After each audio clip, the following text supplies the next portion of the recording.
Today we're testing 25 games on the new iPhone 13 Pro powered by the A15 Bionic chip, which includes a 6-core CPU and 5-core GPU.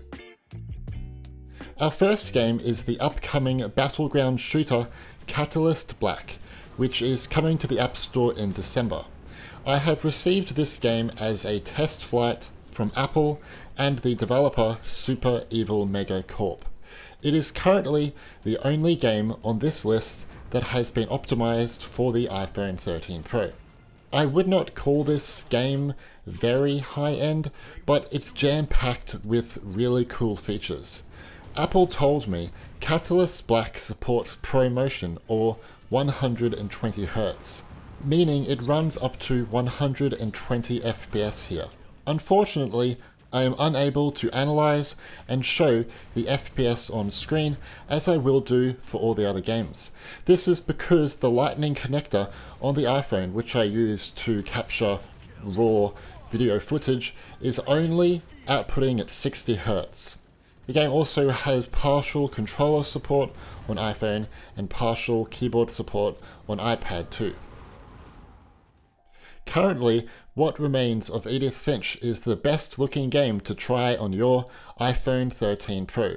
It's not an action-packed game or anything, but it does show the graphical power of the GPU here. What Remains of Edith Finch is a brilliant story-based adventure where you follow a collection of strange tales about a family in Washington State. As you can see, the game targets only 30 FPS on average, but it has mixed frame pacing.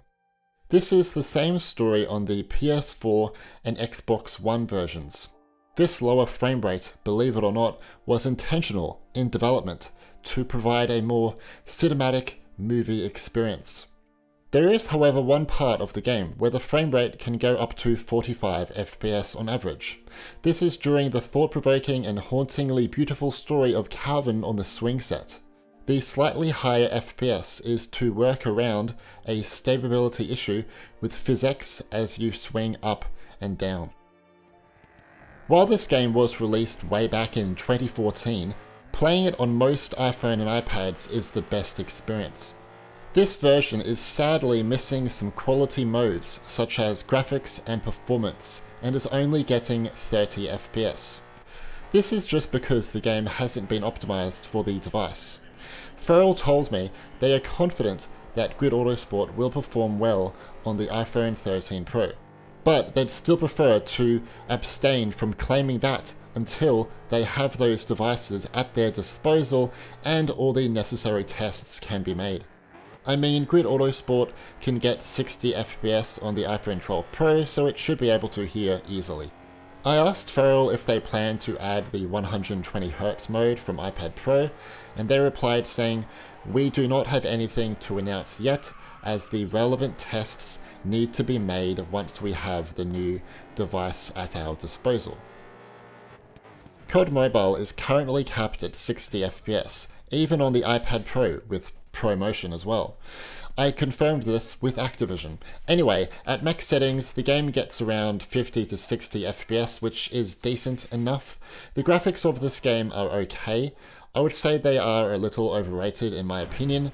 What I really don't like about this game though is the controls. Controller support, it's not very great, it's partial and it doesn't work for everything, and aiming with the physical controller or the touchscreen is kind of awkward at times compared to playing, a general COD game on console. It's a shame as the foundation on offer here could be a great casual COD game. When puzzle adventure game The Gardens Between originally launched in May 2019, it ran at 30 FPS. Later in the year, the Voxel agents put out a 60 FPS update for new iPhone and iPads.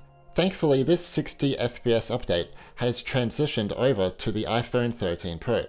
For the most part, the game is actually getting around 60 FPS, but this level right here is the only situation I could find where the FPS would dip into the low 50s. I'm good friends with the Voxel agents, and I bet they're watching this video, hello, so hopefully you can update this level to get a locked 60 FPS, and who knows, maybe you could even add support for ProMotion in the future because this game would really benefit from it. You would have seen this superhero action game showcased at the Apple September event last week. Sadly, the ProMotion or 120Hz support which was mentioned has not been added yet, but I imagine it will be added very shortly. This game does support ProMotion on the 4th gen and 5th gen iPad Pros, so I imagine it will be able to here too, just after an update. I bet many of you wanted to see how the iPhone 13 Pro handles Genshin, the open world action RPG. Let me be frank with you, the performance here is not that amazing. When you first launch the game, it will be about 50 to 60 FPS at the highest quality graphics, but after just a few minutes the game makes the iPhone really hot, like no other game on this list, which leads to performance issues. This isn't just an iPhone 13 Pro issue though, this game has thermal issues on practically every Apple device. Playing it medium though is definitely the best idea right now to avoid your device getting hot and not getting those massive FPS drops. You probably, if I'm honest with you, want to leave the FPS capped to 30.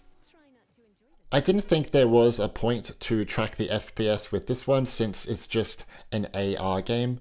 The main reason why I'm showing it is because it is one of the few games on iPhone 13 that take advantage of the LiDAR scanner.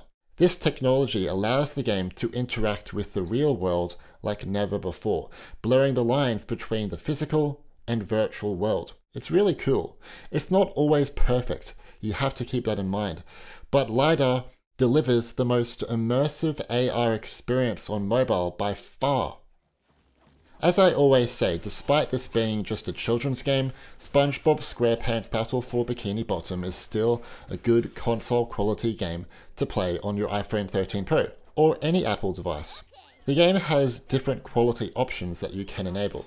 First I tried epic quality settings, and the game would get around 50 to 60 FPS.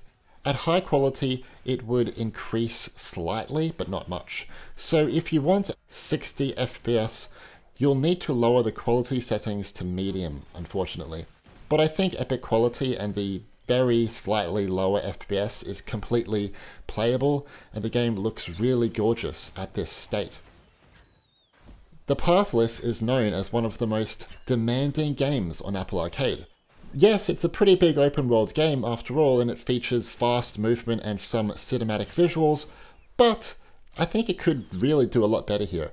The game sadly has a 30 FPS cap on iPhone, iPad, and Apple TV, and looks to be running about medium settings. It also has very bad frame pacing on practically any Apple device out there. When you're running in a straight line, it stays locked to 30 FPS, and then, as soon as you change direction or shoot, it can struggle. It's a shame as the game is beautiful. If there is one amazing thing going for this game, however, it is controller rumble support. Your controller will vibrate in accordance with when you're shooting arrows and when there are explosions. It's simply awesome. A small thing, but a great thing. NBA 2K21 Arcade Edition has the crown for the most realistic looking game on Apple Arcade. The game received a massive graphical overhaul from NBA 2K20 and looks really almost on par with the console and PC version. NBA 2K21 Arcade Edition will analyze your hardware and determine the best settings for your device. So on iPhone 13 Pro, it has chosen Ultra High. This maybe is not a good idea though, as the game gets 50 to 60 FPS, which isn't that bad, but it can go a little bit lower at times. So if you don't like that, what you can do is go into the game settings and change everything to high. Just note, when the camera changes out of gameplay to being, in front of the characters and whatnot, I don't know what you call it, but it will drop to 30 FPS. This is the case on every Apple device, and I honestly don't know why the developer has done it because it's really jarring. Journey is made by the creators of Sky Children of the Light. It was made before that game actually. It was originally a PS3 game in 2012, and then it was ported to PS4 in 2015, and then Windows and iOS in 2019. It also supports 120 Hz on iPhone 13 Pro. Navigate to Journey from your iPhone settings and you can enable a refresh rate of 120. Just note, to achieve 120 FPS, you'll most likely have to play at low RT resolution. Getting 120 FPS for a game of this caliber on an iPhone is tricky. In fact, it's really tricky on any game. At very high, the game gets 45 to 50 FPS, then at high, about 55 FPS, and medium, it gets about 55 to 60 FPS. Apple love to show Asphalt 9 Legends in their keynotes. I get why. The game looks really pretty and has great racing action. That being said, one thing is missing right now, the 60 FPS mode. So at the moment, the game is capped at 30 FPS. Ooh. I imagine Gameloft will add the 60 FPS mode very soon and should improve the general performance because usually the frame pacing here is a lot better than what you're seeing right now. Trials of Mana is a 3D remake of the hit classic RPG released in 1995. It's a wonderful game with nice stylized graphics, but it has two glaring issues. While it's capped at 30 FPS, sometimes the game has big FPS drops when you begin engaging in combat, and it has pretty bad frame pacing if I'm honest. It's quite noticeable. The game also has no controller support. Why? I don't enjoy playing these type of games on the touchscreen, as exploring and using the on-screen buttons for anything is just difficult. Please, Square Enix, add controller support. I don't know why you would make this game and not have controller support, it just baffles me. If you like that SpongeBob SquarePants game I showed before, you'll absolutely love Samurai Jack.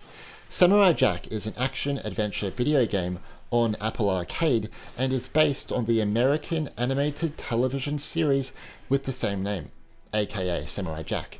It's quite a demanding game though. When it first came out, I believe it was only targeting 30 FPS on iPhone, iPad, and Apple TV, but the developer fairly recently updated it with higher resolution support and a better FPS. It's not 60 FPS, which is a shame, and it has a few lag spikes, but it's a considerably better experience than playing the game at 30 FPS like before. But make sure to play this game with a controller. This is the follow-up game to Journey by That Game Company. It's quite a similar game in terms of its visual style and gameplay animations, but it's free, and it doesn't have as big of a focus on story compared to Journey. I'm not saying it's a bad game, it's pretty good, but I just find it a bit dull at times. The game has a few graphic modes to try out. First is High Performance mode, which allows the game to target 60 FPS. Choosing this mode will lower the resolution a bit though. In this mode, the game actually gets about 55 to 60 FPS, which is pretty good I guess. There is also High Def mode, which plays the game at a native resolution, but caps the FPS at 30 to achieve this. And holy smokes, the game looks amazing in this mode, but I think I still prefer the 60 FPS mode just for all the fluid movement that goes on in this game. Turn-based strategy game XCOM 2 is much the same story as Grid Autosport. The game is missing, you know, the optimization modes that are on other iPhone and iPads, performance, graphics, and energy saving. It's also targeting around 30 FPS. Like Grid, Feral will look into this once they have the device in their hands. I didn't bother using my FPS measurement tool for this game as Wild Rift already has its own in-game FPS counter. Why don't more games do this on iOS? I don't know. But what's interesting is that Wild Rift has a 120 FPS mode, but we can't enable it here yet. It took a few weeks for the 120 FPS to be added to the 2021 iPad Pro 5th gen, so just be a little patient guys, as Riot will, I guess, test the iPhone 13's hardware out and determine if they can push 120. Anyway, as you can see by the in-game FPS counter, Wild Rift is capped at 60 FPS and it pretty much achieves this, and this is at max settings too.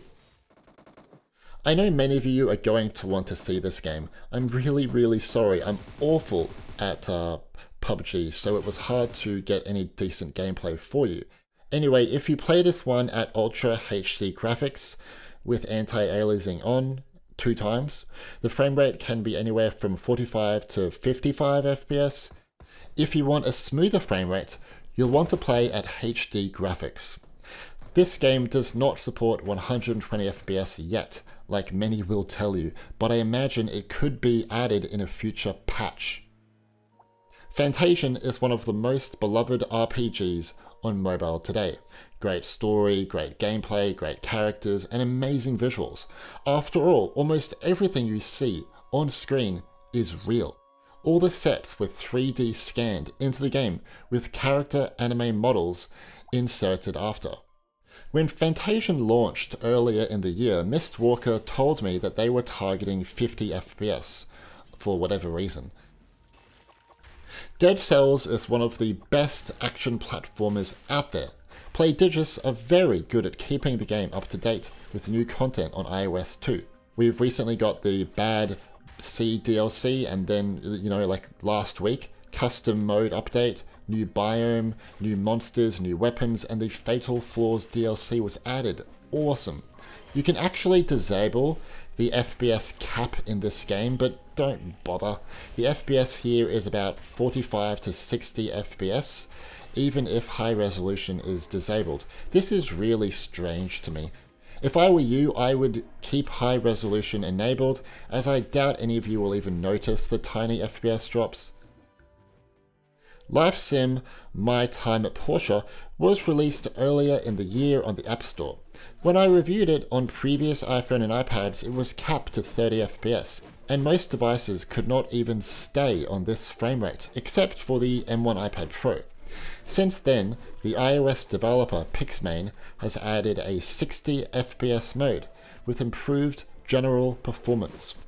If you play at balanced or better frame rate, it will be slightly higher. So it's up to you on which mode you want to choose based on visual quality or performance. To be honest, I don't really know what to do in Minecraft anymore. I haven't played this game properly in like 10 years. Anyway, Minecraft on iPhone 13 Pro has some of the same issues we saw on the M1 iPad Pro earlier in the year. I wanted to have fancy graphics enabled, but with this on, it was very difficult to reach 60 FPS in-game, even with the render distance going down from 48 chunks to 16 chunks. I don't know how to play Civ 6, and I don't want to learn. Our last game to look at is KOTOR 2. The game is getting a locked 60 FPS, but this is with the FPS cap at 60. KOTOR 2 actually lets you have an unlocked frame rate. Unfortunately, I'm not able to track what it's hitting though.